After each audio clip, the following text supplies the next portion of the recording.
దేవునికి మహిమ కలుగును గాక. ఆమేన్.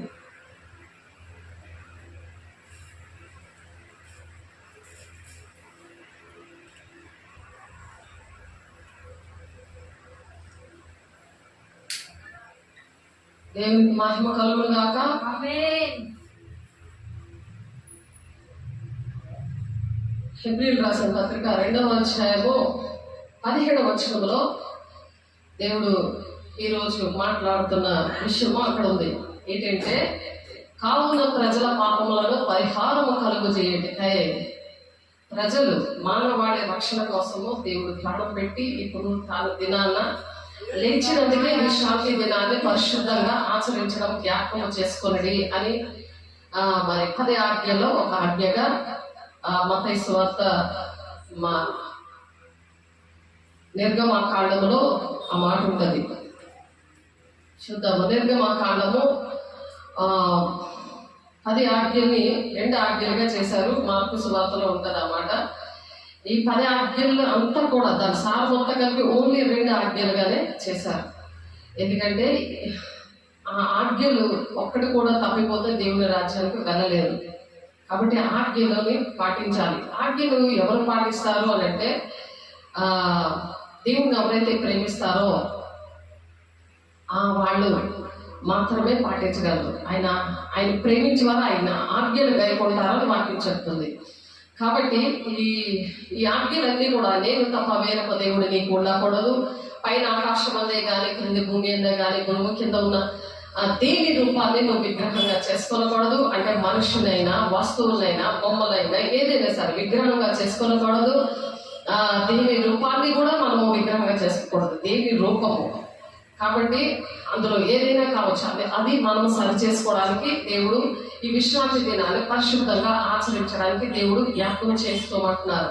ఆజ్ఞలు కైకున్నప్పుడే దేవుడు ప్రతిదీ కూడా ఎంత పరిస్థితులు వచ్చినా సరే క్రీస్తు అనే కొండ మీద నిలబడతారు. అది దేవుని కోసము ఆ విధంగా దేవుని సంబంధిగా, రాజ్య సంబంధిగా, పరలోక సంబంధిగా ఉండగలరు అనమాట. ఏదైనా కానీ దేవుడైన యెహోవా నాకు నేను రోషం గల దేవుడును. ఎందుకు ఆయనకు రోషం వస్తుందంటే ఆయన ప్రాణం పెట్టాడు. ఎవరి భూలోకంలో ఎవ్వరు కూడా ప్రాణం పెట్టలేదు మన పాపముల కోసం, మానవాళి పాపముల కోసం. మతము కులము భేదం లేకుండా ఇప్పుడు ఎండ వర్షము వాన ఇవన్నీ కూడా మరి పాపము చేసిన అది క్షమించడం, ప్రేమించడం ఇవన్నీ అందుకే ఈ కృపకాలంలో జరుగుతున్నాయి. ఎలాగైనా నీ దేవుడైన యెహోవా నేను అందుకని రోషం వస్తుంది. ఆయన అలా ప్రేమిస్తున్నాడు కాబట్టి ఈ కృపకాలము ఎప్పుడైతే ఎండ అయిపోతుందో, యుగాంతం వచ్చేస్తుందో, ఈ లోపల మనం సరి చేసుకోవాలి. వేషధారిగా ఉండకూడదు. వేషం క్షమిస్తాడు కానీ వేషధారిగా ఉండకూడదు. లోపడకుండా గొప్పతనాలకు పోయి నాకు అన్నీ తెలుసు, నాకు అన్నీ ఉన్నాయి అనే అహంకారంతో పోతే దేవుడు వాళ్ళలో ఉండడు. అహంకారాన్ని ఎదిరించి దీనులకు కృప చూపువాడు అంటున్నారు. యోహాను 15వ అధ్యాయంలో 17వ వచనం అక్కడ ఏంటంటే యెషయా 57:15లో దీర్ఘమైన హృదయంలో నేను నివసిస్తున్నాను, మహోన్నతమైన స్థలంలో ఉన్న దేవుడు దీనుల హృదయంలో నివసిస్తున్నాను అంటున్నాడు. కాబట్టి అలాగే నీ దేవుడైన యెహోవా నేను రోషము గల దేవుడును ఇలాగా నివసిస్తూ ఇంత ప్రేమగా ఉన్న దేవుడు రోషం గల దేవుడు. దేవుడిని ద్వేషిస్తే, ఆ మాటలు వినకపోతే, నన్ను ద్వేషించే వారి విషయంలో 3-4 తరముల వరకు తండ్రుల దోషం కుమారుల మీదకి రప్పించు, నన్ను ప్రేమించి నా ఆజ్ఞలు గైకొన్న వారిని 1000 తరాల వరకు నేను కరుణించేవాడనే ఉన్నాను. అందుకని ఆజ్ఞలు గైకొన్నాను. గైకుంటే 1000 తరాల వరకు దీవెన, గైకొనకపోతే 3-4 తరాల వరకు తండ్రుల దోషం కుమారుల మీద వస్తుంది. ఇక్కడ మనవడు చనిపోయాడు. ఇక్కడ చాలా ఘోరంగా చంపేశారు ఆ మనిషిని. ఆమె ఎందుకు మనవడ మీద అలాంటి నిలబడి వచ్చింది? కారణాలు ఇవే. కాబట్టి దేవుడు 3-4 తరాల వరకు అనారోగ్యాలు కూడా ఏమైనా వస్తే మీ తాతయ్యకు ఉందా, మీ అమ్మమ్మకు ఉందా అని ఇవన్నీ కూడా డాక్టర్ కూడా అందుకే అడుగుతాడు. కాబట్టి దేవుడు మాటలు వినకపోతే, భూ సంబంధులుగా ఉన్నప్పుడు పైన వాటిని వెతకకుండా భూ సంబంధమైన వాటి మీదే మనసు పెట్టుకొని మరి దుష్టుడు నడిపించే ఆ త్రోవలో నడుస్తున్నప్పుడు అబద్ధాలు, మోసము, తాగుడు, మరి దోచుకోవడము ఇవన్నీ కూడా అన్యాయము, అక్రమము ఇవన్నీ కూడా ఏం చేస్తాయంటే దేవుణ్ణి ప్రేమించేది కాదది. సాతాను ప్రేమించి సాతానుకు లోబడి సాతానికి ఇష్టంగా మనిషి బ్రతికినందుకు దేవుడు అలా ప్రాణం పెట్టాడు. ఆయన శిక్ష మనుషుల పాపములు అన్నిటి కోసం కూడా దేవుడు ప్రాణం పెట్టిన దేవుడు, ప్రేమించిన దేవుడు 1000 తరాల వరకు మిమ్మల్ని దీవిస్తాను అని చెప్పి నీ దేవుడైన యెహోవా నామమును వ్యర్థంగా ఉచ్చరించకూడదు. అస్తమాటికి ప్రభువా ప్రభువా అని పిలిచిన వాడు దేవుని రాజ్యాన్ని ప్రభువా ప్రభువా అని పిలవకుండానే నేను చెప్పిన ప్రకారం చేయక నన్ను ప్రభువా ప్రభువా నీ ఎందుకు పిలుస్తున్నావు అని క్వశ్చన్ వేస్తున్నాడు దేవుడు. కాబట్టి మీ దేవుడైన యెహోవా నామమును అలా వ్యర్థంగా ఉచ్చరించుకోండి. అస్తమాటికి దేవుడు వెనక పడిపోయి నాకు అది కావాలి, ఇది కావాలి, నాకు ఎందుకు చేయలేదు, ఏంటి అని భూ సంబంధమైన విషయాల్లో నడిస్తే పరలోక సంబంధిగా ఉండలేరు. మరి పాపములు ఆయన పరిహరించిన దానికి వ్యర్థంగా నువ్వు ఆరాధన చేయకూడదు. ఆయన పాపములు పరిహరించినప్పుడు నువ్వు పని చేయలేవు. ఒక రాజ్య సంబంధిగా ఉండి నువ్వు దేవుని ఎలాగైతే తెలుసుకున్నావో, దేవుని దగ్గర నుండి ఎటువంటి ఆశీర్వాదాలు నువ్వు పొందుకున్నావో అటువంటి ఆశీర్వాదాలు దేవుని యొక్క పరలోక సంబంధము, దేవునితో ఒక సంబంధము కలిపే వారిగా మనం ఉండడానికి దేవుడు తన సహోదరుల వంటి వాడు అయ్యాడు. అక్కడ ఏముంది 17వ వచనంలో, హెబ్రీయులు 2వ అధ్యాయం 17వ వచనంలో, కావున ప్రజల పాపంలో పరిహారము కలుగజేయనికే దేవుని సంబంధమైన కార్యములలో కనికరమును నమ్మకమును గల ప్రధాన యాజకుడు నిమిత్తము అగు నిమిత్తము అన్ని విషయంలో ఆయన తన సహోదరుల వంటి వాడు. ఆయన సేవకులు యేసయ్య ఎలాగైతే ప్రేమించాడో, ఎలాగ సహోదరులుగా పిల్లల్ని, దేవుని పిల్లలు అంటే విశ్వాసాన్ని శిష్యులుగా తయారు చేయడానికి ఒక ఫ్రెండ్లీగా మెయింటైన్ చేయాలి. సహోదరులుగా అక్క చెల్లి అన్న తమ్ముడు లాగా ఉండాలి.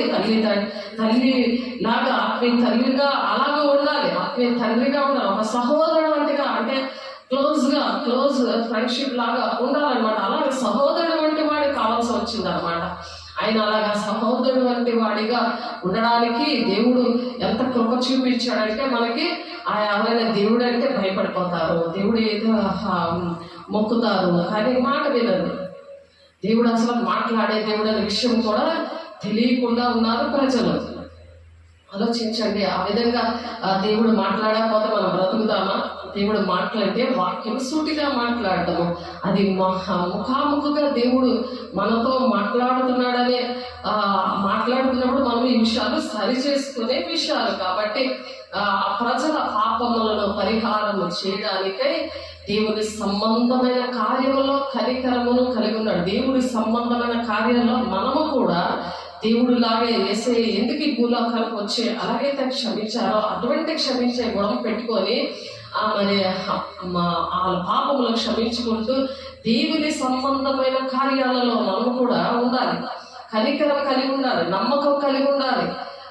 అన్ని విషయాల్లో ఆయన ఎలా ఉన్నాడంటే ఆయన తన సహోదరుల వంటి వాడు కావాల్సి వచ్చాను.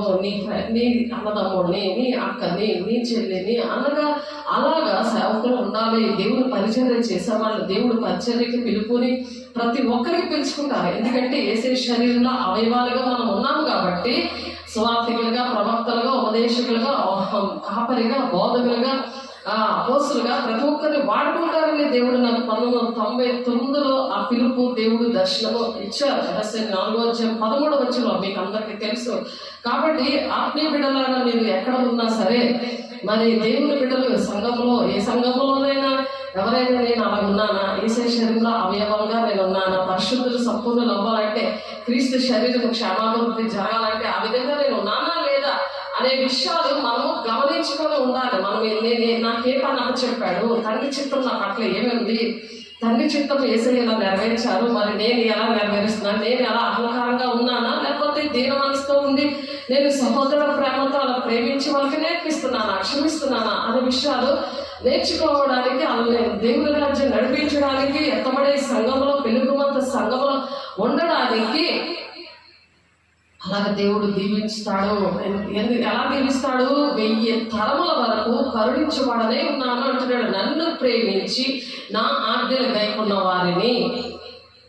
ఇష్టం వచ్చిన నువ్వు నడిచి వాక్యం ఎలా ఉందో తెలియకుండా ఎవరైనా చెప్పినా నువ్వు వినేసి అలా నడవకూడదు. మనం వాక్యం దేవుడు ఇచ్చారు కదా. ఈ దినంలో అందరి దగ్గర వాక్యం ఉంది.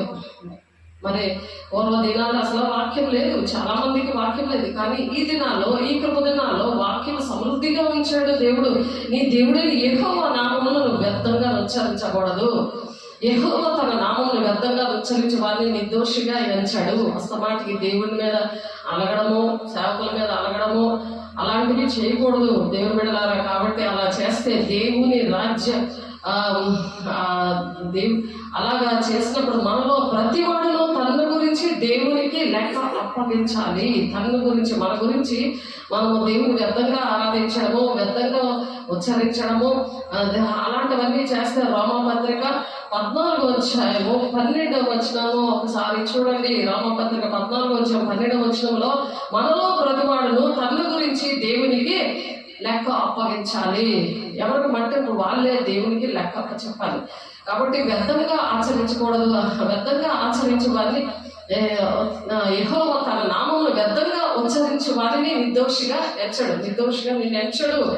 కాబట్టి విశ్రాంతి దినమును పరిశుద్ధంగా ఆచరించడం నువ్వు జ్ఞాపకం చేసుకో. విశ్రాంతి దినాన్న పరిశుద్ధంగా ఆచరించాలి. కాబట్టి 6 దినములు నువ్వు కష్టపడి నీ పని అంతనే చేయాలి. 7వ దినమున నీ దేవుడైన యెహోవాను విశ్రాంతి దినము దానిలో నీవెనను, నీ కుమారుడైనను, నీ కుమార్తెను, నీ దాసుడైనను, దాసి అయినను, నీ పశువులను, నీళ్లలో ఉన్న పరదేశాన్ని ఏ పని కూడా చేయకూడదు. దేవుని విశ్రాంతి దినాన్ని పరిశుద్ధంగా ఆచరించాలి. దేవుని రాజ్యాన్ని కట్టాలి. దేవుని సన్నిధికి వెళ్ళి అన్ని నేర్చుకొని వచ్చి నువ్వు బలపడి ఇతరుల్ని రక్షించే పనిలో ఉండాలి. నాకు జాబ్ ఉంది, నా జాబ్ ఉంటే వారంతో ఉన్న పని అంతా నేను ఆ రోజే నేను పెట్టుకుంటాను, చక్కగా తిని పడుకుంటాను, బట్టలు ఉతుకుని మళ్ళీ ఫ్రెష్ అవుతాను. మరి శనివారానికి అది మళ్ళీ సోమవారం నేను ఫ్రెష్ అయ్యి రెస్ట్ తీసుకొని అన్ని పనులు చేసుకుని ఇంట్లో రాజ్యం, ఈ భూ సంబంధమైన రాజ్యం అంతా కట్టుకొని అప్పుడు బయలుదేరుతానని కాదు. కనీసం వారమంతా నువ్వు దేవునికి ఇవ్వలేనప్పుడు మరి ఆదివారము, విశ్రాంతి దినము, పరిశుద్ధ దినము నువ్వు దేవుని మాటలు విని ఆ మాటలు అనేక మందికి ప్రకటించాలి. దేవుని రాజ్య సంబంధిగా ఆ విధంగా ఉండాలి అని చెప్తున్నాడు. ఎందుకు అంటే రోమపత్రిక 14:17 దేవుని రాజ్యం భోజనము, పానము కాదు కానీ నీతియు, సమాధానము, ఆశీర్వాదము పరిశుద్ధాత్మ అందరి ఆనందమైనది. పరిశుద్ధాత్మ ఆనందం అప్పుడు నీకు వస్తుంది. లేకపోతే సాతాను మీద ఆనందం నీకు వస్తుంది. సాతాను ఆనందం కావాలా, పరిశుద్ధాత్మ ఆనందం కావాలా? ఒకసారి ఆలోచించుకోండి. కాబట్టి ఆ విధంగా మనం ఉండాలని దేవుడు ఆశపడుతున్నాడు. దేవుని బిడ్డ మరి దేవుని రాజ్యంగా మనం కట్టబడడానికి దేవుడు ఎలా వచ్చారు? కాబట్టి ఆ ఆ రక్త మాంసములు గలవారైనందున ఆ ప్రకారంగా మరణం యొక్క బలము గలవారిని అనగా అపవాదిని మరణము ద్వారా నశింప చేయడానికి దేవుడు ఈ భూలోకానికి వచ్చారు. జీవితకాలం అంతా కూడా మరణ భయము చేత దాస్యములకు లోబడిన వారిని విడిపించడానికి ఆయన కూడా రక్త మాంసంలో పాలువాడయ్యాడు. కాబట్టి మనము రాజ్య సంబంధులుగా మనం అవ్వాలని దేవుడు రక్త మాంసంలో పాలుభాగస్తుడు అయ్యాడు. దేవుడు అని అంటే ఆత్మతో నింపబడి ఉంటాడు కదా. శరీరం ఎందుకు ధరించాడు? మానవ శరీరము ఎందుకు ధరించాడంటే కారణం అది. దేవుడు అటువంటి అలా తగ్గించుకున్నాడు. నీ నామమును నా సహోదరులకు ప్రచురపరుతును, సమాజము మధ్య నీ కీర్తిని గానము చేస్తాను అని చెప్తున్నాడు. ఇక్కడ హెబ్రీయుల పత్రిక 2వ అధ్యాయంలో 12వ వచనంలో నీ కీర్తిని గానం చేస్తాను. ఆయన మహిమపరచాల. మనము దేవుని మాటలు మనకి దేవుడు ఏంటి చేశాడో దానికి స్తుతియాగము అర్పించాలి. ఇందాక మన పాట పాడినట్లుగా దేవుడు మనం పిలుచుకున్న పిలుపు ప్రతి ఒక్కరికి పిలుచుకుంటాడు, ప్రతి ఒక్కరికి పని చెప్తాడు. నువ్వు చేయకపోతే నీ ప్లేస్ లో ఇంకొకరిని అపాయింట్ చేస్తున్నాడు. ఇక్కడ నువ్వు అక్కడ చేయట్లేదు, నువ్వు అక్కడ చేసావంటే ఇక్కడ అపాయింట్ చేయడు. అలా దేవుని రాజ్యాన్ని కట్టాలి. పరిశుద్ధపరచబడిన వారిని అందరికీ ఒకటే మూలము. ఈ హేతువు చేతను వారిని సహోదరులని పిలుచుటకు ఆయన సిగ్గుపడగా, అందుకని సిగ్గుపడలేదు. ఆ రక్త మాంసములతో పాలువాడేయాడు కాబట్టి సహోదరులుగా పిలవడానికి ఆయన సిగ్గుపడలేదు. పరిశుద్ధపరచబడి వారికి అందరికీ ఒకటే మూలము. పరిశుద్ధత ఉన్న వాళ్ళు ఏంటంటే వాళ్ళకి అటువంటి స్వభావం వస్తుంది. వాళ్ళు ఎలాంటి కులమైనా మతమైనా సదా సహోదరులాగా ప్రేమిస్తారు. అందుకే 2వ ఆజ్ఞలో మార్కు సువార్తలో ఈ 2 న్యూ టెస్టిమెంట్ లో కొత్త నిబంధనలో మరి ఈ 10 ఆజ్ఞలు కూడా 2 ఆజ్ఞలుగా చేశారు కదా. అందులోని నిన్ను వల్ల నీ పొరుగు వారిని ప్రేమించు అని 2వ ఆజ్ఞగా. మొదటి ఆజ్ఞ ఏంటంటే దేవుడిని ప్రేమించి ఆయన ఆజ్ఞలు గైకొనమని, ఆత్మతోను సత్యంతో ఆరాధించమని మొదటి ఆజ్ఞ. కాబట్టి ఎవరి నిమిత్తము సమస్తమును ఉన్నవో, ఎవరి వల్ల సమస్తమును కలుగుచున్నావో ఆయన అనేకులైన కుమారులను మహిమకు తెచ్చుచుండగా వారి రక్షణకర్తను శ్రమల ద్వారా సంపూర్ణంగా చేయుట ఆయనకి తగును. ఎవరి నిమిత్తము సమస్తమును ఉన్నావో, ఎవరి కోసం ఇవన్నీ కూడా దేవుడు చేశాడు? మన కోసమే కదా. ఆయన అనేకుల కుమారులను మహిమకు తెచ్చుచుండగా అనేకమైన దేవుని బిడ్డలు ఎప్పుడైతే యేసు శరీర రక్తము ద్వారా విడుదల పొందుకుంటారో, ఆయన ప్రాణం అర్పించాడు కదా మన కోసం. పాపక్షాలను ఎవరైతే అందుకుంటారో, మరలా పాపము చేయకుండా, దుష్టుడు కొట్టకుండా, తను భద్రమ చేసుకుంటూ ఎవరైతే ఆయన కుమారులుగా ఉంటారో వాళ్ళని మహిమకు తేవాలని, వారి రక్షణకర్త శ్రమల ద్వారా సంపూర్ణంగా చేయడానికి ఆయనకి తగును. ఆయన ఎలా చేస్తాడంటే శ్రమల ద్వారా వాళ్ళని సంపూర్ణంగా చేస్తాడంట. శ్రమలు వచ్చాయి, ఎందుకు వచ్చాయి అని అంటారు. సిలువ వేసుకుంటే మెడలోని అంటారు శ్రమలు వచ్చేస్తాయని ఒక ఆమె అమ్మేసింది, ఒక తల్లి. అది మార్పించేసి ఇంకొక వస్తువు చేసేసుకుంది. శ్రమలు వచ్చేస్తాయి, సిలువ అంటే శ్రమలు. ఏమి బోధ నేర్చుకుంటున్నారో చిన్నప్పటి నుండి. దేవుని వాక్యాన్ని దుష్టుడు ఎలా బోధించేస్తున్నాడో చూడండి. నన్ను వెంబడించేవాడు సిలువను ఎత్తుకొని వెంబడించమని చెప్తున్నారు.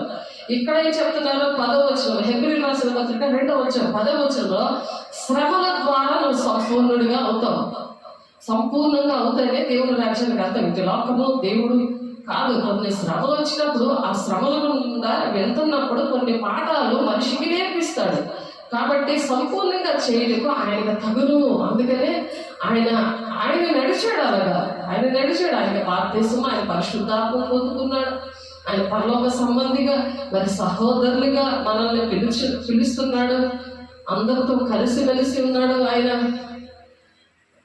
కాబట్టి దేవుని కృప వల్ల ఆయన ప్రతి మనిషి కొరకు మరణం అనుభవించినట్లు, ప్రతి మనిషి కోసము కూడా, భూలోకంలో ఉన్న ప్రతి మనిషిని కోసము కూడా ఆయన ఏంటంటే మరణం అనుభవించినట్లు దూతల కంటే కొంచెము తక్కువ వాడుగా చేయబడిన యేసు మరణం పొందినందున పొందినందున మహిమా ప్రభావాలతో కిరీటము ధరించిన వాణిగా ఆయన చూచుచున్నాము. ఎప్పుడైతే ఆయన అలాగా మహిమను పొందుకున్నాడో, మానవుల కోసము ఆయన, ప్రతి మనుషుల కోసము ఆయన చనిపోయాడో, మరణం అనుభవించాడు కదా, అందుకని కిరీటము, ఆయన కిరీటం వచ్చింది. అలాగే మనం కూడా శ్రమల ద్వారా దేవుడు మనకు కిరీటం ఇస్తాడు. ప్రకటన 2:10 ఉంటుంది ఆ మాట. కాబట్టి చేయబడని యేసు మరణం పొందినందున మహిమ ప్రభావములతో కిరీటము ధరించిన వాడిగా ఆయనను మనం చూస్తున్నాం. మహిమ ప్రభావాలతో కిరీటం ధరించుకున్నాడు. ఆయన మనకు చేసి చూపించాడు మనం ఎలా ఉండాలని. 3.5 సంవత్సరాలు ఆయన పోలి నడవాలని చెప్తున్నాడు. క్రీస్తు కలిగిన సంపూర్ణత గలవాల మన వరకు అన్ని విషయాలు మీరు ఎదగండి అని చెప్తున్నారు. ఎఫెసీ 4:12 అందుకే చెప్తున్నారు, దేవుని బిడ్డలారా మనం అలా ఉన్నామా లేదా అని చెక్ చేసుకోవడానికి దేవుడు మనకు అవకాశం ఇచ్చాడు. దేవునికి వందనాలు. ఆయన సమస్తంలో లోపర్చినప్పుడు వానికి లోపర్చబడకుండా దేనిని విడిచిపెట్టలేదు. దేనిని కూడా విడిచిపెట్టకుండా ప్రస్తుతం మనం సమస్తంలో వానికి లోపర్చబడుట ఇంకనూ చూడలేదు. కానీ ప్రతి దాన్ని దేనిని విడిచిపెట్టలేదు. ఆయన సమస్తము లోపర్చడం వానికి లోపర్చకుండా దేనిని విడిచిపెట్టలేదు. ప్రస్తుత మందు మనము సమస్తమును వానికి లోపరచబడుట ఇంకనూ చూడలేదు కానీ అని చెప్తున్నారు. కాబట్టి దేవుడు ప్రతి సమస్తము మనకి లోపరచబడుట, సమస్తం కూడా లోపడడానికి దేవుడు ఇవన్నీ కూడా చేశాడు అన్నమాట. కాబట్టి నీవు దేవదూతల కంటే వారిని కొంచెము తక్కువ వారిగా చేసేదివి. మహిమా ప్రభావంతో వారికి కిరీటము ధరింపచేసేదివి. నీ చేతి పనుల మీద వారికి అధికారం అనుగ్రహించితివి. వారి పాదముల కింద సమస్తమును ఉంచితివి. దేవుడు మన పాదముల కింద ప్రతిదీ కూడా ఉంచాడు. మహిమా కిరీటమును మనకి ధరింపచేశాడు. ఇలా ఉండిన వారికి మహిమా కిరీటము ద్వారా దేవుడు రారాజు బిడ్డలుగా దేవుడు ఉండడానికి దేవుడు సహాయం చేశాడు. అలాగే సంఘానికి దేవుడు చూపిస్తున్నాడు. అలా మహిమా కిరీటముతో దేవుడు కనిపించడము, మళ్ళా వాళ్ళని కూడా అలాగ నడిపించడము. దేవుడు దర్శనాల ద్వారా, కళల ద్వారా, దేవుడు వాక్యం ద్వారా మాట్లాడుతున్నాడు. అందరి బట్టి దేవుడికి మహిమ కలుగుగా. కాబట్టి దేవుడు ఆ విధంగా మనల్ని చేయడానికి మనం ఏం చేయాలి? విశ్రాంతి దినాన్ని పరిశుద్ధంగా ఆచరించాలి. పరలోక సంబంధులు అంటే మనము పరలోక సంబంధాలు అంటే ఇప్పుడు ఫ్లైట్లో వెళ్తున్నాం అనుకోండి, కిందంతా భూమి అంతా ఒక చంద్రమండలంలో ఉన్నా సరే భూమి చాలా చిన్నదిగా ఒక బాల్ లాగా కనబడుతుంది ఈ భూమి అంతా. కాబట్టి ప్రతిదీ కూడా మనం ఉన్న ఊరు, మనం ఉన్న దేశం ఏంటి, మనం ఉన్న గ్రామం ఏంటి, మన ఇల్లు ఏంటి, ఒక నలకలా కనబడుతుంది. ఆ నలకలో మన సమస్యలు ఇంకా నలకలో సాగుంటుంది మన సమస్యలు. కాబట్టి ఆ సమస్యల వైపే సాతాను చేస్తున్నాడు. కానీ ఇక్కడ ఎలాంటి శ్రమలు దేవుడు భరించాడు, మనం అటువంటి శ్రమలు భరించామా? మనం అలా భరించామా? శ్రోతల్లోని దేవుడు దేవుడు నడిపిస్తానని చెప్తున్నారు. ఎటువంటి శ్రమలు ఆయన భరించాడు. ఆ బలము, ఆ పిల్లలు రక్త మాంసములు గలవారైనందున ఆ ప్రకారమే మరణం యొక్క బలము. ఆ దేవుడు మన కోసం చనిపోయాడు కాబట్టి ఆ మరణము ఆయన మన కోసం ప్రాణం పెట్టి మనకి పాపం నుండి, శాపం నుండి విడుదల ఇచ్చినందుకు మరి ఆ బలం ఏం చేస్తున్నారంటే సాతాను బలము, ఆ మరణము, సాతాను బలము, సాతానికి మన మీద అధికారం ఉండదు. దాన్ని వెళ్ళగొట్టే అధికారం ఇచ్చాడు దేవుడు.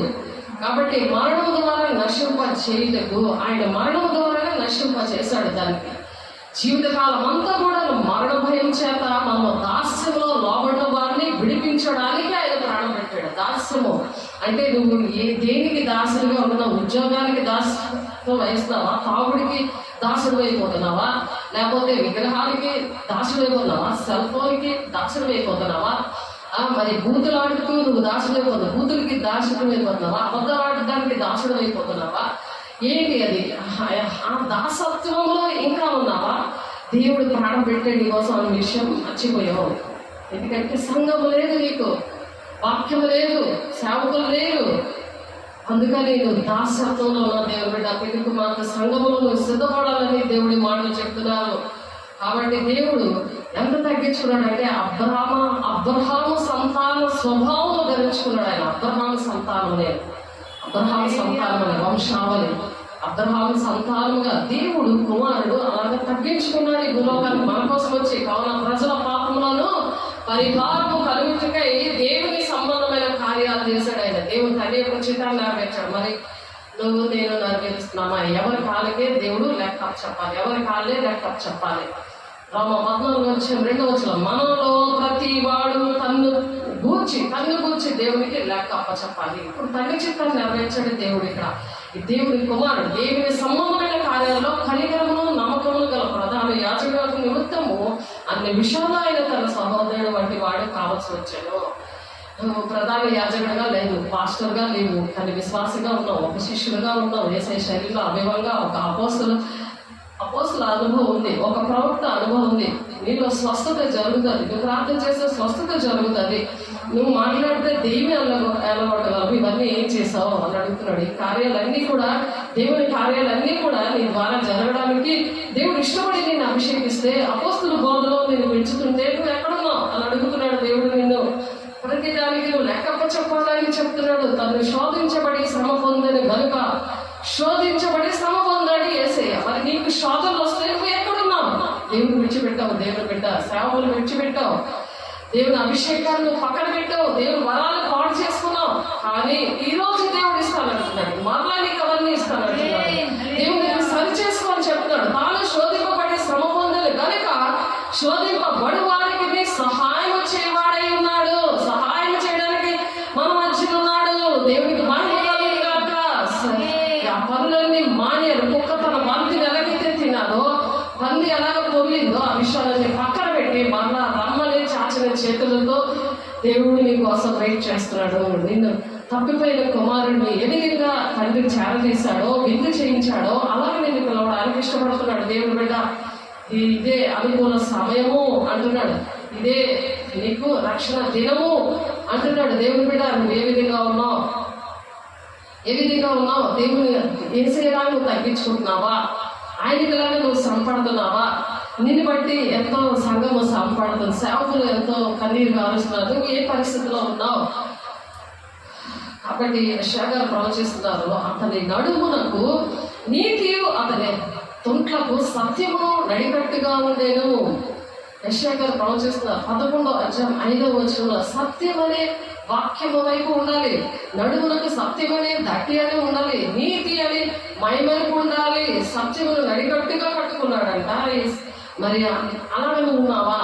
దేవుడు అది కట్టుకోమని చెప్తున్నారు దేవుడు బిడ్డ.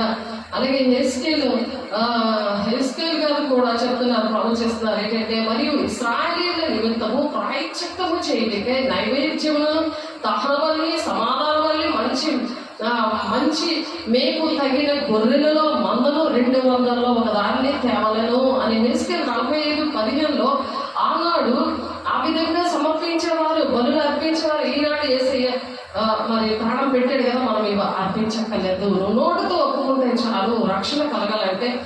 మరి రోమ 10:10 నీతి కలగాలంటే హృదయంలో విశ్వసించాలి, రక్షణ కలగాలంటే నువ్వు నోటితో ఒప్పుకోవాలి. ఒప్పుకుంటే చాలు, ఇలాంటి బలిలేమి అర్పించక్కర్లేదు. ఆనాడు అలా బలు అర్పించేవారు. ఆ విధంగా దాన్ని ఏమంటున్నారంటే ఆ పాత నిబంధన అంతా కొట్టివేయబడిందని అప్పుడు వాళ్ళు చేస్తున్నారు. బలులు అప్పుడు రోమ ప్రభుత్వము అవి కొట్టివేయబడ్డాయి, కానీ ఆజ్ఞలేమో కొట్టివేయబడలేదు. కాగా క్రీస్తు యేసును బట్టి దేవుని విషయమైన సంగతుల్లో నాకు అతిశయ కారణము కలదు అంటాడు పౌలు గారు రోమ 15:17. కాగా క్రీస్తు యేసును బట్టి దేవుని విషయమైన సంగతులలో నాకు అతిశయ కారణం కలదు అంటే, నేను అందుకంటే నేను అతిశయ కారణం కలగదు అనేసి నేను క్రీస్తుని పోలి నడుస్తున్నాను, మీరు నన్ను పోలి నడవండి అని చెప్తున్నాడు అనమాట. అందుకని ఆయన అలా చెప్తున్నాడు. మరి అలాగా మనం బ్రతకాలి కదా, అపోస్తల బోధలో అలా ఉండాలని దేవుడు ఆశపడుతున్నాడు దేవుడి బిడ్డ. కాబట్టి మోషే కూడా పరిచారకుడై ఉన్నాడు. ఎందుకంటే ముందు చెప్పబో సంగతులకు సాక్షాత్తుగా మోషే పరిచారకుడు అయ్యాడు. మరి పరిచారకులుగా ఎంచుకున్నాడని మనల్ని స్తుతియాగం అర్పించాం. ఎంతమంది వింటున్నారు, ఎంతమంది వినట్లేదు, మరి ఆ పాట ద్వారా గ్రహించాలి. దేనికి స్తుతులు అర్పిస్తున్నారు? భూ సంబంధమైన విచారాన్ని స్తుతులు అర్పిస్తున్నారా? దేవుడు ఆత్మ సంబంధమైన, రాజ్య సంబంధమైనవి, పరలోక రాజ్య సంబంధులుగా మనం చేసినందుకు స్తుతియాగం అర్పిస్తున్నారా? ఏ విషయంలో భూ సంబంధులుగా ఉన్నారా? పైన వాటిని వెతుకుతున్నారా? భూ సంబంధమైన వాటిని వెతుకుతా స్తుతియాగం అర్పించారా? అది మనం జ్ఞాపకం చేసుకోవాలి. దేవుడు దేనికి నువ్వు స్తుతియాగం అర్పించావు? దేనికి స్తుతియాగం అర్పించాలి? పైన వాటిని వెతికి స్తుతియాగం అర్పించాలి. అలా పరిచారకులుగా ఇక్కడ మోషే గారు ఉన్నారు. పరిచారుడే ఉండి దేవుని ఇల్లంతట్లో నమ్మకంగా ఉన్నాడు ఆయన. అలా నువ్వు ఉంటున్నావా? దేవుని ఇల్లంతట్లో నమ్మకంగా ఉంటున్నావా? నా ఇష్టం వచ్చిన దగ్గర నేను తిరుగుతాను, గాలిని చెదరగొట్టు పొట్టిలాగా తిరుగుతాను, కల్పింపబడిన బోధకులకు అనేకమైన బోధలకు నేను తిరుగుతాను అని చెప్తావా? దేవుని బిడ్డ ఒకసారి ఆలోచించుకో. తాను శోధింపబడి శ్రమ పొందిన కనుక శోధింపబడి వారికి సహాయం చేయవాడే ఉన్నాడు. శోధించబడి ఎందుకు శోధన వస్తుందంటే, మనం శోధనలో పడినప్పుడు మనం ఏ పరిస్థితిలో పడ్డామో ఆ విషయంలో నేను వాడుకుంటాడు, అందులో లేవనెత్తాడు అతడు. ఆ శోధన అందుకే, ఇదిగో అది పట్టుకుంటే నీకు కాపుతుంది కాబట్టి నేను పట్టుకున్నాను, కాలింది, అదిగా నువ్వు పట్టుకోక నీ ఇతరులకు నువ్వు చెప్తావు. అదే సహోదరుడు యొక్క ప్రేమ. ఆయన సహోదరు వంటి వాడు ఆయన అంటే దాని అర్థం అది. అదే నువ్వు గొప్పగా సీట్లో కూర్చొని కాలు మీద కాలేసుకుని అధికారంగా ఉన్నావు అనుకో, నీకు సాతాను మీద అధికారం ఉండదు, నీలో ప్రేమ ఉండదు, నీలో ఎదుటి వారు దెయ్యాలు వెలగొట్టగలలేవు, ఎదుటి వారు స్వస్థపరచలేవు, ఎదుటి వారి కోసం కన్నీరు కార్చి వాళ్ళ కోసం ప్రార్థన చేసి వాళ్ళు వినకపోతే వాళ్ళలో ఉన్న దెయ్యాలు వెలగొట్టి వాళ్ళు వినేబట్టుగా నువ్వు చేసి ఒక ఆత్మ సంపాదించగలవు. నిరుగుపులు నీ కుటుంబాన్ని, నీ సంఘం నువ్వు చక్కబెట్టుకోగలవు. దేనికి పనికి రాకుండా ఉంటే అది దేవునికి ఇష్టం లేదు. దేవుని బిడ్డ నీకోసం ఈ రోజు నువ్వు తీర్మానం చేసుకోవాలి. తాను శోధింపబడి శ్రమ పొందేను గనుక, తాను శోధింపబడి శ్రమ పొందేను గనుక శోధింపబడి వారికి సహాయం చేయగలవాడే ఉన్నాడు. అలా సంచరిస్తూ ఉన్నాడు ఆయన. రోగుల మీద చేతులేసి స్వస్థపరిచాడు, దెయ్యములు పట్టిన వారిని విడిపించాడు. పర్వ సంబంధి అంటే అలా మనం చెయ్యాలని మనకు నేర్పించాడు. 26 సంవత్సరాల నుండి దేవుడు చేయిస్తున్న ప్రార్థనలు, మరి పరిచర్య ఇది. దేవుడు ఇచ్చిన దర్శనం ఇది. మనకి గ్లోరీ గాస్పెల్ చర్చ్ ఆర్గనైజేషన్కి ఇచ్చిన దర్శనం ఇది, పిలుపది. అది సేవకులకి ఇస్తే మొత్తం విశ్వాసులందరికీ వస్తుంది. శిష్యులుగా ఉండి వాళ్ళందరూ కూడా చేయాలి. అది తండ్రి చెప్తాం. అది గమనించండి దేవుడు బిడ్డలారా. కాబట్టి దేవుడు మోషే దేవుని యొద్దకు ఎక్కిపోవగా యెహోవా ఆ పర్వతం నుండి అతను పిలిచి, నీవు యాకోబు కుటుంబములతో ముచ్చటికి ఇశ్రాయేలుకు ఇవన్నీ కూడా నువ్వు దేవుడితో అక్కడ ఆ పర్వతం మీద దేవుడు 40 రాత్రులు 40 పగళ్ళు మరి యేసై ప్రార్థన చేశాడు, మరి మోషే గారు ప్రార్థన చేశారు. ఇశ్రాయేలుకి ఏం చెప్పాలో ఆ విషయాలన్నీ కూడా నిర్గమకాండం 19లో వచ్చిందో మరి అవన్నీ కూడా మరి దేవుడు వారికి బోధించారు. మరి ఈ కాలంలో ఆ ఉపవాసాలన్నీ ఉండక్కర్లేదు. దేవుడు అంచదినాలు అందరి మీద ఆత్మను కుమ్మరిస్తున్నాడు కదా. వాక్యం చదివితే దేవుని యొక్క అభిషేకంతో నింపబడతావు. నువ్వు సరి చేసుకుంటే దేవుని యొక్క శక్తితో నింపబడతావు. వాక్య స్వరూపైన దేవుడు నువ్వు సరి చేసుకున్నప్పుడు ఒంటిలోనికి వస్తాడు. ఆ వాక్య స్వరూపైన దేవుడు నిన్ను నిలబెడతాడు. అర్థమవుతుంది. వాక్యం అర్థమవట్లేదు అంటే సాతాను ఉంటే వాక్యం అర్థమవుతుంది. ఆ సాతాను సంబంధులతో నువ్వు సహవాసం చేస్తే నీకు అర్థమవుదు. సాతానికి శిరసగా ఉంటే నీకు అర్థమవుదు వాక్యం.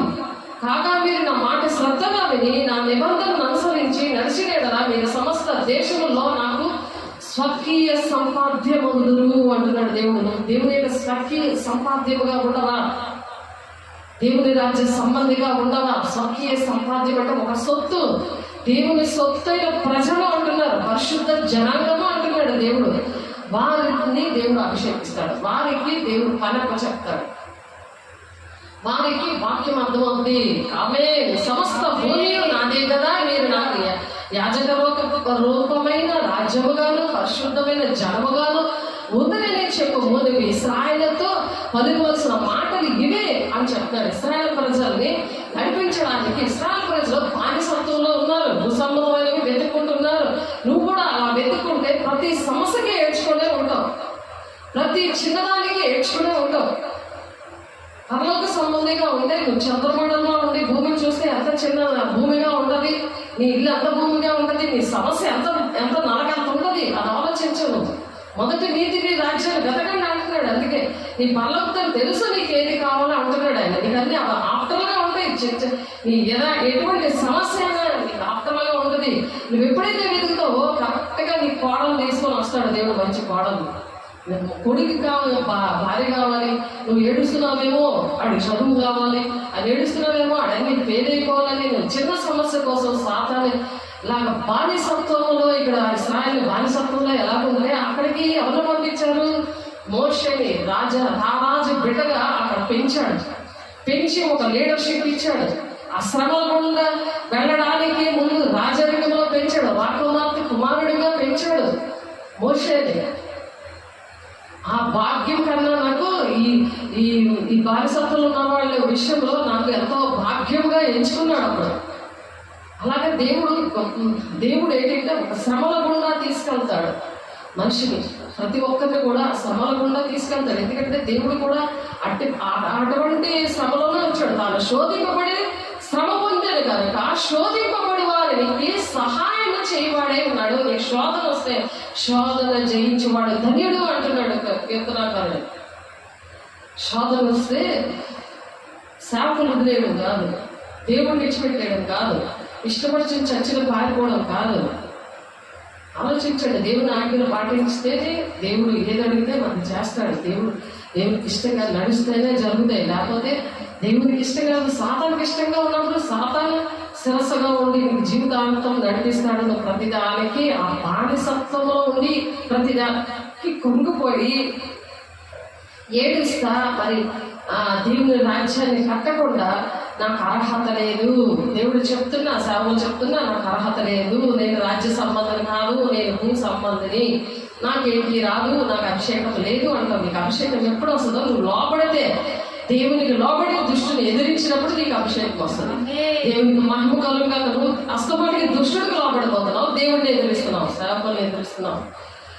అది మోషే వచ్చి ప్రజల పెద్దలను పిలిపించి యెహోవా తనకు ఆజ్ఞాపించిన మాటలన్నీ వారి ఎదురుగా తెలిపాడు. అలా మోషే దేవుడు నాయకత్వంగా నిలబెట్టాడు. నిన్ను కూడా నీ ఇంటికి, నీ ఉద్యోగానికి, నీ గ్రామానికి ఒక నాయకుడిగా చేశాడు. రాజ్య సంబంధిగా సాతాను మీద నీకు అధికారం ఇచ్చాడు. దేవుడు. రారాజ బిడ్డలుగా ఉన్నాము. బానిసత్వంలో ఉంటే నువ్వు ఏడుస్తావు. రారాజ బిడ్డలు ఏడలేవు. ఒక మంత్రిగా చేశాడు. యోసేపుని ఎలా చేశాడు దేవుడు? ఎన్ని శబ్దాల నుండి వచ్చాడు. కుటుంబం ఎంత వేధించింది, అన్నదమ్ములు ఎంత వేధించారు. కానీ అక్కడికి ఎలాగ రాజ్య సంబంధిగా ఆయన ఉన్నాడు కాబట్టి చిన్ననాటి నుండి దేవుడు మాట్లాడుతుంటే దేవుడు మాట మీదే నిలబడ్డాడు. కానీ మనుషుల వైపు చూడలేదు. మనుషులను ప్రేమించాడు. ఒక సహోదరులాగా అందరినీ హత్తుకున్నాడు, అందరినీ ప్రేమించాడు, ఏమి గుర్తుపెట్టుకోలేదు. అలాగా దేవుడు రాజ్య సంబంధంగా దేవుడు మనందరినీ చేయుగాక. మోషేతో నీవు ప్రజల ఎందుకు వెళ్ళి నేడును రేపును వారిని పరిశుద్ధపరచు అని చెప్పాడు. అందుకనే నువ్వు పరిశుద్ధపరచు. ఆ మోషేగా యేసేపులాగా ఉన్నావనుకో, యేసేలాగా మరి దేవుని పిల్లలు పోలి నడుస్తున్నారు. పౌలు గారు దేవుని పిల్లలు దేవుని పోలి నడుస్తున్నారు. సేవకులు దేవుని పోలి నడుస్తున్నారు. ఎన్ని శ్రమలు వచ్చినా సరే ఎలా నిలబడ్డారు? ఆ శ్రమల గుండా తాను శోధింపబడి శ్రమ పొందారు కనుక శోధింపబడి వారికి సహాయం చేయగలిగాడు. యేసుకి నేను మరి నాలాగా ఎవరికి అటువంటి పరిస్థితి రాకూడదు అని నేను దేవుడిని అడిగాను. మా బాబు విషయంలో ఏంటి, నా భర్త విషయంలో ఎటువంటికి అటువంటి పరిస్థితి ఎవరికి రాకూడదు. దేవా నన్ను వాడుకో. అటువంటి ప్రజల దగ్గర అంటేనే ఈ మాస్ ఏరియాలో దేవుడు నన్ను పంపించాడు. అలాంటి 8 ఏరియాలో దేవుడు పంపించారు. అలాంటి ఏరియాలో కాకుండా మరి మాస్ ఏరియాలో పనిచేస్తున్నప్పుడు మరి క్లాస్ ఏరియాలో పట్టణాల్లో ఇంకా గట్టిగా వాడుకుంటాడు కదా. మరి అలాగా మరి వీసా కూడా ఇచ్చి మరి ఆ కంట్రీస్లో కూడా వాడుకోవడం దేవుడు ఇష్టపడ్డాడు. కానీ నా దర్శనం ఇది, నేను ఇక్కడ దేవుడు ఇచ్చిన పిలుపు దర్శనం ఇది అని నేను అవి రిజెక్ట్ చేశాను. అనేకమైన చోట్ల మెసేజ్కి పిలిచినా నేను వెళ్లకుండా దేవుడిచ్చిన దర్శనము పిలుపు, నాకు ఇచ్చిన దేవుడిచ్చిన దర్శనం ఇది, నేను నా జీవితం అంకితం చేసుకున్నాను ఈ విషయాల్లో అని ఏ స్థితిలో అయితే ఏ శ్రమల గుండా నువ్వు వచ్చావో అటువంటి వారికి నువ్వు సహాయం చేయాలి అని చెప్తున్నాడు. హెబ్రీయులకు రాసిన పత్రిక 2వ అధ్యాయం 18వ వచనంలో యేసే అలాగా చేశాడు. అదే విధంగా పౌలు గారు చేశారు. మరి దేవుని బిడ్డలు మోషే గారు, ఇప్పుడు దేవుని బిడ్డలు అందరూ కూడా యోసేపు అలాగే చేశారు. అలాగా ప్రతి ఒక్కరు కూడా చేయాలని దేవుడు ఆశపడుతున్నాడు. దేవుడు బిడ్డ అందుకని మోషే ఏం చెప్తున్నాడు, 3వ నాటికి సిద్ధంగా ఉండాలని దేవుడు ఒక ఆర్డర్ వేశాడు. 3 రోజులకి వాళ్ళందరూ కూడా పరిశుద్ధపరచబడాలి. 3వ నాడు యెహోవా ప్రజలందరి కన్నులు ఎదుట సీనాయి పర్వతం మీదకి దిగి వస్తాడు. కాబట్టి నీవు చుట్టూ ప్రజలకు మేడలు ఏర్పరిచి మీరు ఈ పర్వతం ఎక్కవద్దు, దాని అంచులను ముట్టవద్దు, భద్రము సుమి అని చెప్పాడు. ఆ పర్వతం మీద దేవుడు వస్తున్నాడు కాబట్టి అది ముట్టద్దు అని చెప్తున్నారు. ఎక్కవద్దు, దాని అంచులు కూడా ముట్టద్దు, భద్రము సుమి అని చెప్తున్నాడు. భద్రంగా ఉండండి. ఆ పర్వతము ముట్టు ప్రతి వారికి మరణ శిక్ష తప్పక విధింపబడును. ఆయన పరిశుద్ధుడు. ఆ పరిశుద్ధుడు ఏ విధంగా ఉన్నాడు ఆలోచించండి. మరణం ఏలుబడి చేస్తుంది. దేవుని మాట వినకపోతే, దేవుని ఆజ్ఞలు పాటించకపోతే, దేవుని అంటే ఏదో ప్రేమిస్తున్నాడు కదా అని అనుకుంటున్నారు. కానీ దాని వెనక దేవుడు ఎలా ప్రేమిస్తున్నాడు, ప్రేమ కంటే కోపం కూడా వస్తుంది. కాబట్టి దేవుడు మరి ప్రతి మాటలు కూడా మనం విని దాని ప్రకారం నడవాలని ఆ పర్వతం మీద నుండి ప్రజల ఎదుగు దిగి వచ్చి ప్రజలను పరిశుద్ధపరచగా వాళ్ళు తమ బట్టలను ఉతుక్కున్నారు. అక్కడ పాపం నుండి శాపం నుండి విడిపించాడు. కాబట్టి అప్పుడు 3వ నాటికి సిద్ధంగా నుండి ఏ పురుషుడు స్త్రీని చేరకూడదు అని చెప్పాడు. అపవిత్రమైన విషయాలు కూడా దేవుడు చక్కగా రాయించాడు. 3వ నాడు ఉదయమైనప్పుడు ఆ పర్వతం మీద ఉరుములు, మెరుపులు, సాంద్ర మేఘము, బోర యొక్క మహాధ్వని కలుగుగా పాళెంలోని ప్రజలందరూ వణిగారు. దేవుడు ఉన్న దగ్గర, పరిశుద్ధత ఉన్న దగ్గర దేవుడి కార్యాలు, దేవుడి మాటలు అన్ని కూడా తెలుస్తాయి. దేవుడు లేనందుకు దెయ్యం ఉంటుంది, మరి అలాగేమీ తెలియదు, అటువంటి వాక్యం తెలియదు. దేవుడు అలా మాట్లాడతాడా, దేవుడు అలా ఉంటాడా అని అవి ఏమి తెలియకుండా ఉన్న ప్రజల కోసము ప్రజలను పరిశుద్ధపరచాలని దేవుడి మాటలు చెప్తున్నారు. దేవుని ఎదుర్కొనేటకు మోషే పాలెంలో నుండి ప్రజలను అవతలకు రప్పింపగా వారి పర్వతము దిగువను, ఆ పర్వతం దిగువన నిలబడ్డారు. యెహోవా అగ్నితో సీనాయి పర్వతం మీదకి దిగి వచ్చినందున అదంతా ధూమమాయను, ధూమమై ఉండెను. ధూమమై ఉందంట అక్కడ. దాని ధూమము కొలిమి ధూమము వలె లేచెను. పర్వతం అంతా మిక్కిలి కంపించింది. పర్వతం అంతా కూడా మిక్కిలి కంపించింది. కాబట్టి ఆ బూర ధ్వని అంత కంతకు బిగ్గరగా రోగని మోషే మాట్లాడుచుండగా దేవుడు కంఠస్వరము చేత అతనికి ఉత్తరమిచ్చుచుండెను. అంటే సేవకులతో మాట్లాడుతున్నప్పుడు మరి అక్కడ కింద ఉన్న వాళ్ళు ఎలాగా రెస్పాండ్ అయ్యారు? దేవుడు మాట్లాడుతుంటే ఆ స్వరం వింటున్నారు.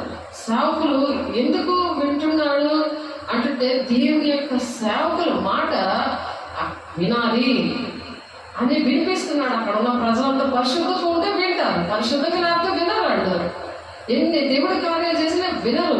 ఆనాడు వినలేదు, ఎలాగైతే వినలేదు ఈనాడు కూడా వినట్లేదు ప్రజలు. యెహోవా సీనాయి పర్వతం మీదికి, అనగా పర్వత శిఖరం మీదికి దిగి వచ్చి యెహోవా పర్వత శిఖరం మీద ఉన్న మీదికి రమ్మని మోషేని పిలవగా మోషే ఆ పర్వతం మీదకి ఎక్కాడు. ఏడవైతే ముట్టద్దు, భద్రమ సుమి అన్నాడు. మీరు పరిశుద్ధంగా ఉండడమే మీ పని, మీకు పుట్టడానికి చేయడానికి కాదు. దేవుడు చెప్పిన విషయాలు మోషేకి చెబుతాడు, మోషే చెప్పిన విషయాలు ప్రజలకు చెప్తాడు. అలాగే సేవకులకి చెప్పిన విషయాలు మీకు చెప్పినప్పుడు మీరు వినాలి.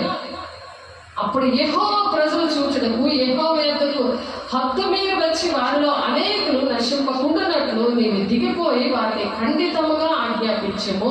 మరియు యెహోవా వారి మీద పడకుండునట్లు యెహోవా యొద్దకు చేరి యాజకులు తమ్ము తామే పరిశుద్ధపరచమని మోషేతో చెప్పగా మోషే యెహోవాతో ప్రజలు సీనాయి పర్వతము ఎక్కలేరు, నీవు పర్వతములకు మేరకు ఏర్పరిచి దాన్ని పరిశుద్ధపరచవలని మాకు ఖండితముగా ఆజ్ఞాపించగా. ఎంత పరిశుద్ధంగా ఉంటే దేవుడు మాట్లాడతారు అది గమనించాలి. ఆత్మ శరీరము పరిశుద్ధంగా ఉండాలి. అందుకని పరిశుద్ధ దినాన్ని దేవుడు ఆచరించడానికి దేవుడు సహాయం చేశాడు. దేవుడికి మహిమగాక. అందుకే యెహోవా నీవు దిగి వెళ్ళము, నీవును నీతో అహరోను ఎక్కి రావాలను. అయితే యెహోవా వారి మీద పడకుండానట్లు యాజకులను ప్రజలను ఆయన యొద్దకు వచ్చుటకు మేరని మీరకూడదు, ఆయన వారి మీద పడనేమో అని అతనితో చెప్పగా మోషే ప్రజల యొద్దకు వెళ్ళి ఆ మాట వారితో చెప్పాను. ఏదైనా సరే ప్రజల మీదకి రాకుండా మోషే అడ్డుకుంటున్నాడు. మోషే ప్రార్థన చేస్తున్నాడు. మోషే దేవుడు మాట్లాడుకుంటున్నారు, ఆ స్వరము వింటున్నారు. అలాగా దేవుడు మాటలు, సేవకుల మాటలు వినాలి అని చెప్తున్నారు. ఇక్కడ మోషే ఎటువంటి వారో మరి ఇక్కడ చెప్తున్నారు. సంఖ్యాకాండ 12:8 నేను గూఢభావంతో కాదు దర్శనమిచ్చి ముఖాముఖిగా అతనితో మాట్లాడుదును, అతను యెహోవా స్వరూపంలో నిదానించి చూచును. యెహోవా సేవకులు ఏంటంటే ఎలా ఉండాలంటే ముఖాముఖిగా సేవకులు దేవుడిని చూస్తూ ఉంటారు, మాట్లాడుతూ ఉంటారు. వాళ్ళు ఏది చెప్తున్నారో ఆ మాటలు వినాలి. ఆ మాటలు వినకుండా తిరుగుబాటు చేసే స్వభావం ఉంటే అది అక్కడ నాశనం వస్తుంది వారికి. కాబట్టి అతనితో మాట్లాడుదుడు అతడు యెహోవా స్వరూపంలో నిదానించి చూచును. కాబట్టి నా సేవకుడైన మోషేకు విరోధముగా మాట్లాడుటకు మీరు ఎలా భయపడలేదు అని చెప్తున్నారు. అక్కడ దేవుడు ఏం చెప్తున్నాడు? నా సేవకుడైన మోషేతో మీరు మాట్లాడడానికి, ఇటువంటి మాట్లాడడానికి మీరు ఎందుకు భయపడలేదు అంటున్నాడు ఆయన. అక్కడ మిరియంకి ఏం జరిగింది? కుష్టి వచ్చేసింది. చెల్లె కానీ కుటుంబము కూడా చాలా భయంతో ఉండాలి. సేవకులతో సంఘమే కాదు, దేవుడు వాళ్ళతో మాట్లాడుతాడు. దేవుడు వాళ్ళ మీద పడకుండా ఉండాలంటే అదే విన్నాం కదా. అప్పుడు దేవుడు వాడికి ఉగ్రత కానీ శ్రమలు కానీ వాళ్ళ మీద రాకుండా ఉండడానికి సేవకులు అడ్డపడుతూ ఉంటారు. వాళ్ళు మాట్లాడుతూ ఉంటారు, వీళ్ళ కోసం ప్రార్థన చేస్తూ ఉంటారు. అంత ప్రార్థన చేసి చెప్తున్న మాటలు వినకపోతే వచ్చే ప్రతిఫలం ఏంటి? మిరియాకి ఎలాగైతే కుష్టి వచ్చిందో, ఎలాగా తన ఇంట్లో మనిషిలాగా సహోదరుడు అని దేవుడు ఇలాగ అన్నాడు కదా, సహోదరులాగా ఎంతో ప్రేమగా మాతో మాట్లాడుతున్నారు, మమ్మల్ని అన్నీ కూడా నాతో చెప్తున్నారు, ఎంత ఫ్రెండ్లీగా ఉంటున్నారు, ఇంట్లో మనిషిగా చక్కగా మమ్మల్ని ప్రేమిస్తున్నారు అనుకొని అలా చేయకూడదు. వాళ్ళ మాట వినాలి. దేవుడు ఇక్కడ హెబ్రీయులు రాసిన పత్రికలో కూడా ఆ మాట ఉంటుంది. హెబ్రీయులు రాసిన పత్రిక మనం మొన్నే చదువుకున్నాం. వారి మాట వినండి, వారిని దుఃఖపెట్టద్దు అని ఉంటుంది. అక్కడ మీ ఆత్మలను కాస్తున్నారు అని ఉంటుంది ఆ వాక్యం. హెబ్రీయుల పత్రికలో ఆ మాటలు ఉంటాయి. కాబట్టి మనము దేవుని సేవకులుగా ఉన్న వారికి లోబడి ఉండాలి, వారి మాట వినాలి. కాబట్టి కొలస్సీలు 3 ఉంటుంది. మరి పైన వాటిని వెతుకున్నప్పుడు అలా లోబడి ఉంటారు. భూ సంబంధమైన వెతికితే వాళ్ళు లోపడలేరు. ఎంత చెప్పినా సరే నాకు అర్థం కావట్లేదు అంటారు, కానీ నిర్లక్ష్య పడతారు. అహంకారం ఏంటంటే సాతాను లక్షణము, దీన మనసు ఏంటంటే దేవుని లక్షణము. కొలస్సీలు రాసిన పత్రిక 1:3-2 మీరు క్రీస్తుతో కూడా లేపబడిన వారైతే, అంటే మనం పునరుత్థానం అంటే పాపం నుండి శాపం నుండి విడుదల పొందుకుని మరి బాప్తిస్మం ద్వారా లేపబడ్డాము. మరి పాపంలో చనిపోయి దేవుడితో పాటు ఎలాగైతే చనిపోయాడో అలా చనిపోయామో, పాపంలో శాపం నుండి విడుదల ఇచ్చారు. ఆ పునరుత్థానంలో మనం లేపబడ్డాము, చనిపోయి బ్రతికేమో. మనం పాపంలో మళ్ళీ ఆ పాపం పనులు చేయకూడదు, తిరుగుబాటు స్వభావం ఉండకూడదు. ఆ స్వభావం ఇంకా ఉంటే అది మనసులో పెట్టుకుంటే కాదు. అది సేవకులతో మాట్లాడాలి, నువ్వు మాట్లాడాలి, సరి చేసుకోవాలి, మళ్ళీ దేవుని మాటలు వినాలి, దేవుని దగ్గరికి రావాలి.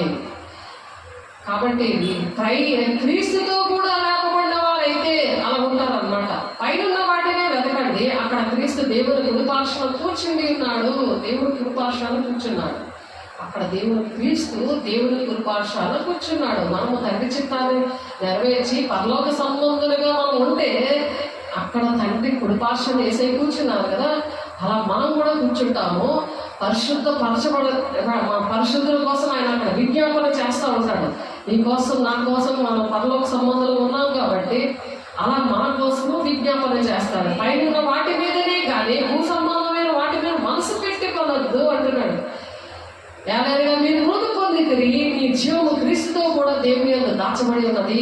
జీవము కావాలి. మనం మృతి పొందిన వారు కాదు, పరలోక సంబంధము. మనం మృతి పొందిన వారు కాదు అంటే పనికిరాని విషయాల కోసం ఏడ్చుకొని ఉండడము, మాట్లాడకుండా ఉండడము, భూ సంబంధమైన వెతుక్కోవడము, ఆ కోరికలతో ఉండడం కాదు. అవేమి దేవుని రాజ్యానికి రావు. కాబట్టి పరలోక సంబంధులుగా ఉండి దేవుని రాజ్యాన్ని కట్టే విషయంలో మనం దేవుని బిడ్డలకి మరి ప్రకటించే వారిగా ఉండాలి. అలాగే దేవుని రాజ్యానికి వారసులుగా ఆ విధంగా అవుతారు. లోక సంబంధులుగా మరి అటువంటి వారు లోక సంబంధులుగా ఉంటే ఏంటంటే యోహాను సువార్తలోని 15వ అధ్యాయము, యోహాను సువార్త 15వ అధ్యాయం చూడండి. యోహాను సువార్త 15వ అధ్యాయంలో చూడండి, తీయండి, మీకోసం చదువుతున్నానయ్యా, రాసుకోండి. 15వ అధ్యాయం, యోహాను సువార్త 15వ అధ్యాయము 18, 19 వచనాలు. 18, 19 వచనాల్లో యోహాను సువార్త 15వ అధ్యాయము 18, 19 వచనాలు. లోకం మిమ్మల్ని ద్వేషించును. అలాగే ఆశీర్వాదాలు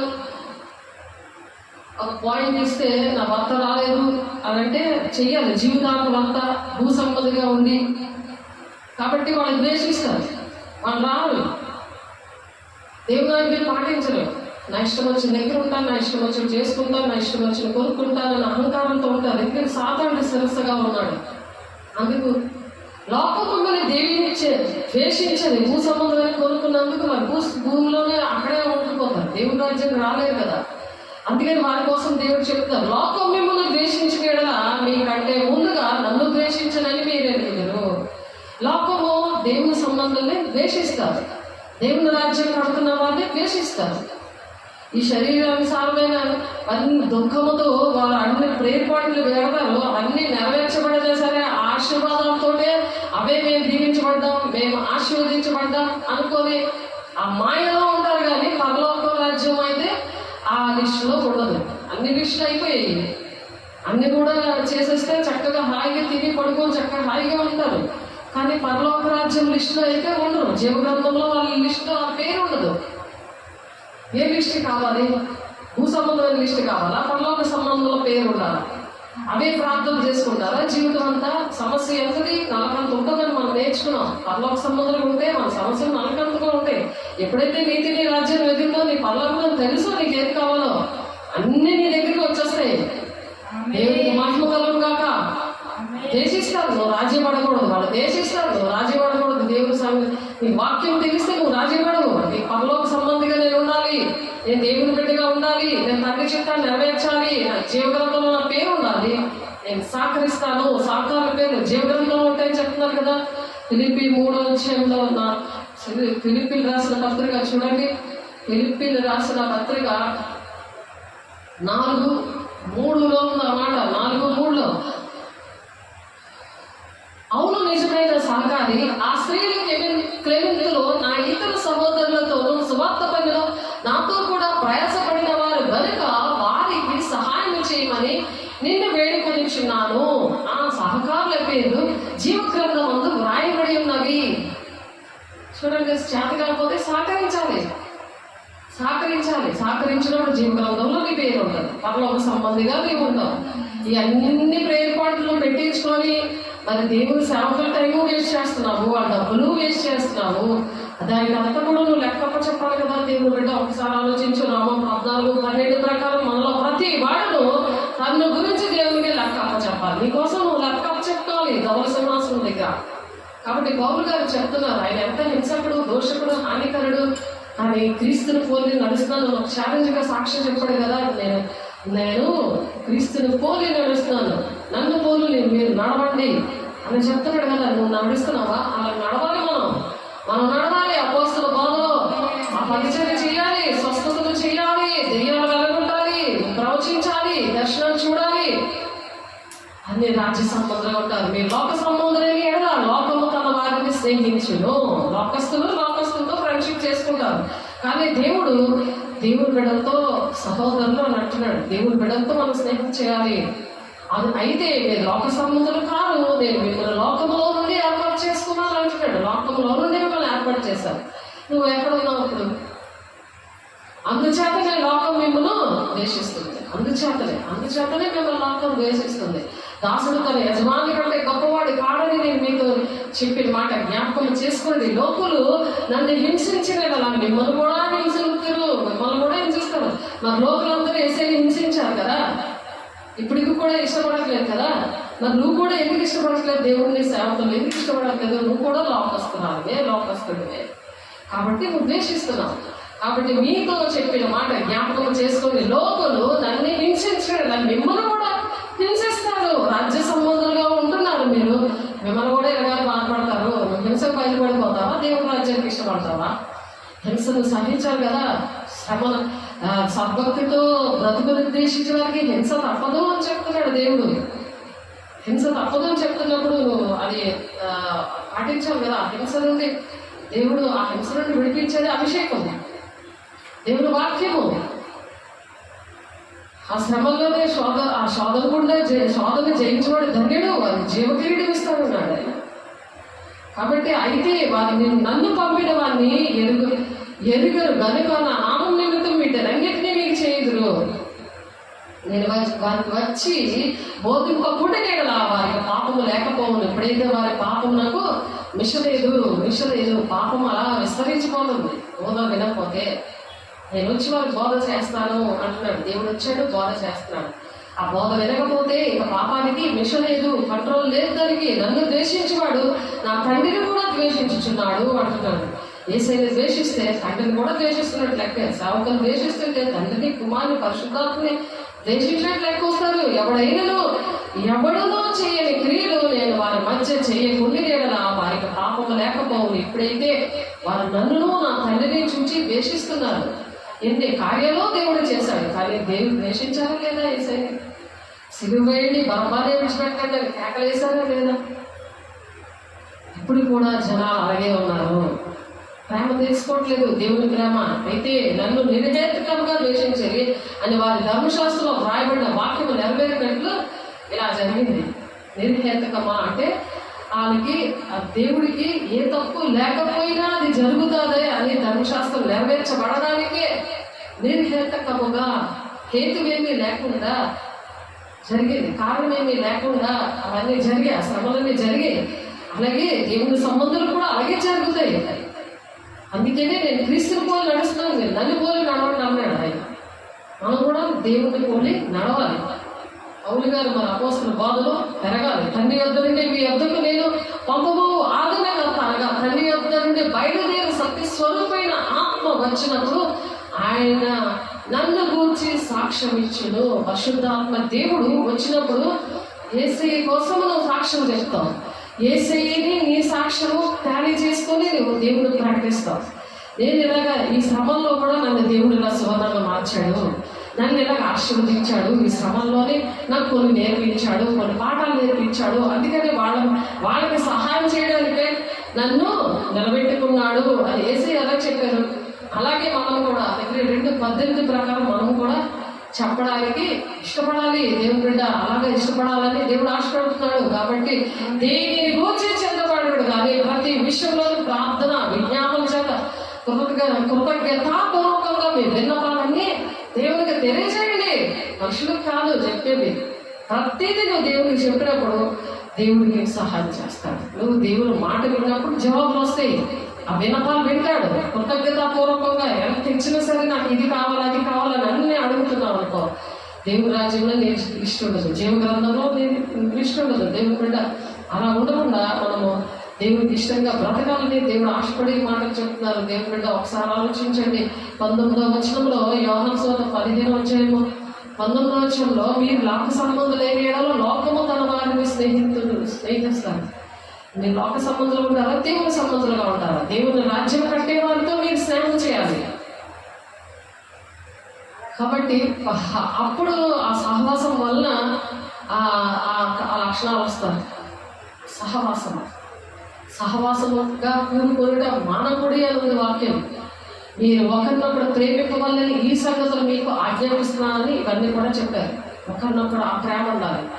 దేవుని రాజ్యం కట్టే విషయంలో మీరు నన్ను ఏర్పరచుకోలేదు, మీరు నా మాట పేరుతో తండ్రిని ఏమి అడుగుదరో అది ఆయన మీకు అనుగ్రహించినట్లు మీరు వెళ్ళి ఫలించడకు, మీ ఫలము నిలిచి ఉండటకు నేను మిమ్మల్ని ఏర్పరచుకొని నియమించి తిని ఫలాలు నిలబెట్టడానికైతే దేవుడు ఏర్పాటు చేసుకుంటే ఫలాలు పారేయడానికి ఎంత అధికారము నీలో ఉన్న సాతానికి, నువ్వు ఎంత సాతాన్ని నువ్వు పెంచుకుంటున్నావు నీ ఒంట్లో. దేవుడిని పెంచకుండా సాతాన్ని నీ ఒంట్లో పెట్టుకొని పెంచుకుంటున్నావు. ఆ ఫలాలు రావాలని సేవకుల దగ్గరికి రావాలి కదా, సేవకులతో మాట్లాడాలి కదా. అవన్నీ ఆ ప్రార్థన వల్ల నీకు దీవెన కదా. సాతాను మీద అధికారం ఉన్న దేవుని బిడ్డలు ఆ అధికారంతో నేను ఇక నీకు ఎన్నిసార్లు వెళ్ళగొట్టావు, నువ్వు మళ్ళీ అనేక పరిస్థితుల్లో వస్తూ ఉంటే దేవుడు దుఃఖపడుతున్నారు. దేవుని బిడ్డ నీకోసం సేవకుల దేవుడు దుఃఖపడుతున్నారు. ఆ ఫలాలు నిలిచి ఉండాలి. అస్తమాటికి అవర్షులు అయిపోతుంటుంటే ఎలా ఉంటుంది ఆ తల్లికి? అది నిలిచి ఉండాలి. ఆ పెండము, ఆ ఫలము నిలబడి ఉండాలని దేవుడు ఆశపడుతున్నాను. నేను మిమ్మల్ని ఏర్పాటు చేసుకుని నియమించాను. నియమిస్తుంటే జాబ్లో మాత్రం చక్కగా జీతం కోసం పనిచేసి ఉంటున్నావు, కానీ శాశ్వతమైన జీతము నీకు స్వర్గము నరకము. దానికోసం ఏమి పట్టించుకోవా? ఈ భూ సంబంధమైన వచ్చిగా ఉండిపోతావా? పరలోక సంబంధిగా ఉంటావా? ఎలా ఉంటారు? ఆ విధంగా ఉండాలని దేవుడు ఆశపడుతున్నారు. పరలోక సంబంధిగా మనం ఉండడానికి దేవుడు ఆశపడుతున్నాడు. దేవుడు కూడా ఈ మాటలు దేవుడు దీవించను కాక ప్రార్థన చేస్తున్నాము. పరిశుద్ధుల ప్రేమ గల దేవ, అభిషక్తుల ఏలైనగా ఎంత మాత్రమో నాయన మీరు దేవదూతల దయా స్వభావాన్ని ధరించుకోకుండా అబ్రహాము సంతానముగా నాయన ఆ స్వరూపం మీరు ధరించుకున్నారు ప్రభు. మానవ రూపము యొక్క మానవ వంశావళిలో మత్తయి 1వ అధ్యాయంలో నా తండ్రి వంశావళి అంతా కూడా నాయన అబ్రహాము వంశంలో నాయన దావీదు కుమారుడిగా మీరు జన్మించి భూలోకానికి వచ్చి ప్రభా ఇవన్నీ మాకు నేర్పించారు ప్రభా. తండ్రి ప్రధాన యాజకుడు అగు నిమిత్తము అన్ని విషయాల్లో కూడా ఆయన తన సహోదరు వంటి వాడే కావాల్సి వచ్చాడని చెప్తున్నావు ప్రభా. అయా సహోదరులాగా ప్రేమ అనేది చాలా ముఖ్యమని చెప్తున్నావు నా తండ్రి. నాయన సహాయం దయచేయండి. అయా తను శోధింపబడి కూడా శ్రమ పొందిన కనుక శోధింపబడి వారికి సహాయం చేయడానికి వచ్చారు ప్రభా. శోధించబడవారికి మేము సహాయంగా ఉండడానికి మేము తీర్మానం చేసుకున్నాము నాయన. శోధనలో ఉన్న వారందరినీ అయా సాతాను అంధకార చీకటి శక్తులారా యేసునామములో విడుదల కలుగునుగాక, విడుదల కలుగునుగాక. శోధన నుండి దేవా విడిపించండి, ఆ బంధకాలను విడిపించండి. మీ రాజ్య సంబంధులుగా మీరు చేస్తున్నందుకు ప్రభు వాక్యం మూలంగా ఫలవంతంగా ఫలింపదయ చేస్తున్నందుకు అయా నీ సాక్షిగా నిలబెట్టుకుంటున్నాను. మీ రాజ్యానికి పెళ్లికున్న సంఘంలో అయా ఉండడానికి, సంఘంలో ఎత్తబడే గుంపులో ఉండడానికి మీరు సహాయం చేస్తున్నందుకు మీకే వందనాలు స్తోత్రాలు చెల్లిస్తే పరిశుద్ధ నామములో బ్రతిమలాడి వేడుకుంటున్నాను తండ్రి. ఆమేన్. తండ్రి యొక్క దీవెన, వారి యొక్క కృప, పరిశుద్ధాత్మ యొక్క నిత్య సహవాసము సదాకాలము మనందరికీ తోడేయండి నడిపించును గాక. ఆమేన్. దేవునికి మహిమ కలుగును గాక. దేవుడు మిమ్మల్ని దీవించి ఆశీర్వదించును గాక. ఆమేన్.